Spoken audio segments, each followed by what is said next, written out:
দৰ্শকসকল, আমি আমাৰ অসমৰ কৃষকে সৰিয়হ এতিয়া সিঁচিছে আৰু দিল্লীৰ যি ICAR মানে যি গৱেষকসকলে কৃষি বিজ্ঞানীসকলে যিবিলাক যি ইয়াত সৰিয়হ কৰিছে, সেই সৰিয়হ এতিয়া ফুলি মোৰ নিজৰে সমান হ'ল। মই আছোঁ 5 ফুট 3 ইঞ্চি আৰু সৰিয়হও এতিয়া 5 ফুট 3 ইঞ্চি হ'ল। আৰু আমাৰ অসমততো এতিয়া সাধাৰণতে এতিয়া সৰিয়হৰ সিঁচিবলৈ বা সিঁচিছে যদিও সিঁচিছে আৰু খুব চাপৰ হৈ আছে।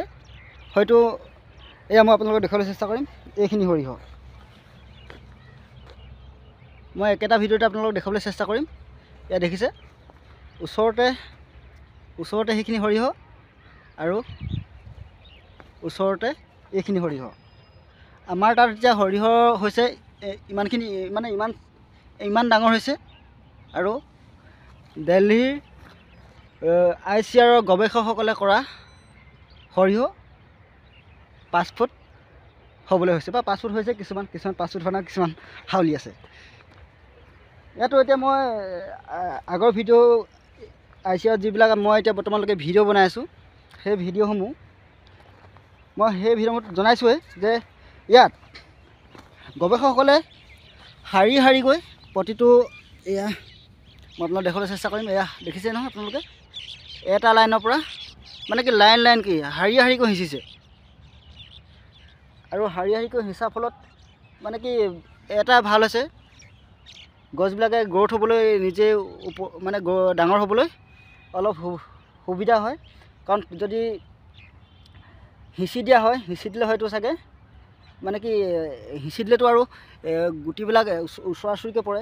গতিকে এজোপা গছত যিমান মাটি লাগে ডাঙৰ হ'বলৈ, আৰু তেনেকুৱা এটা মানে পৰিৱেশ নাপায় ডাঙৰ হ'বলৈ।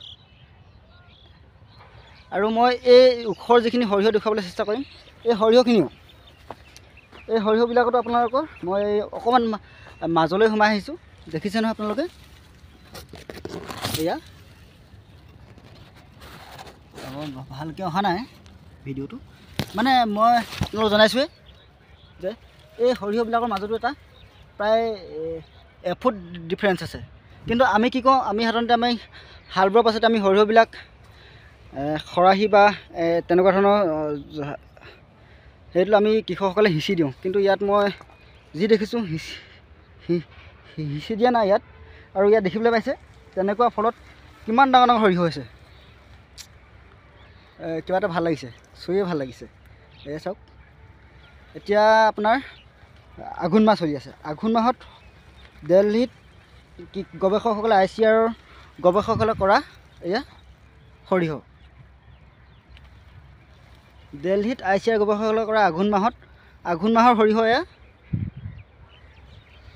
আমাৰ গৱেষকসকলে যদি, আমাৰ কৃষকসকলে যদি এনেকৈ খেতি কৰে, এনেকুৱা মানে কি গৱেষকসকলৰ নিৰ্দেশনা মৰ্মে যদি খেতি কৰে, তেতিয়া হয়তো আমিও এদিন আমাৰ কৃষকসকলেও হয়তো আঘোণ মাহত এনেকুৱা সৰিয়হ পাবলৈ সক্ষম হ'ম।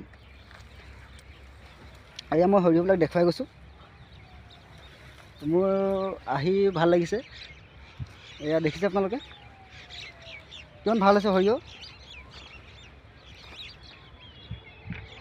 আৰু ICAR যি মানে কৃষি গৱেষণাৰ যি কৃষি পথাৰ, আৰু লগতে মই আপোনালোকক এই গোটেই আচলতে মানে এইখিনি গোটেইখিনি সৰিয়হৰ জেগা পুনৰ জনাইছোঁ। আমাৰ অসমৰ কৃষকসকলৰ ওচৰলৈ যাওক। এই কেৱল অসমৰে নহয়, ভাৰতবৰ্ষৰ প্ৰতিজন কৃষকৰ কাষলৈ যাওক। এনেকুৱা সৰিয়হ এই যিবিলাক আমি এতিয়া যিহেতু ভাল সৰিয়হ, আৰু এইবিলাক খেতি কৰিলে আমাৰ কৃষকসকলৰ অৱস্থা নিশ্চয় টনকিয়াল হ'ব। আৰু কৃষক মানে দুখীয়া যে দৰিদ্ৰ বা এনেকুৱা ধাৰণাবিলাক যদি এনেকুৱা খেতি হ'বলৈ হয়, আমি নিশ্চয় সেই ধাৰণাটো কৃষক মানে দুখীয়া দৰিদ্ৰ তেনেকুৱা ধাৰণাসমূহ আমাৰ মনৰ পৰা আঁতৰ হ'ব। আৰু এখন সুন্দৰ ভাৰত গঢ় ল'ব এখন। আৰু ভাৰতৰ ভিতৰতে যদি আমাৰ অসমৰ কৃষকসকলেও এই জাতসমূহৰ পৰা এনেকৈ কৃষি বিজ্ঞানীসকলৰ নিৰ্দেশনা মৰ্মে খেতি কৰে, নিশ্চয় অসমৰ কৃষকসকলে মানে কি ভাৰতবৰ্ষৰ ভিতৰতে অসমৰ কৃষকসকলৰো এটা স্থান পাব। ধন্যবাদ।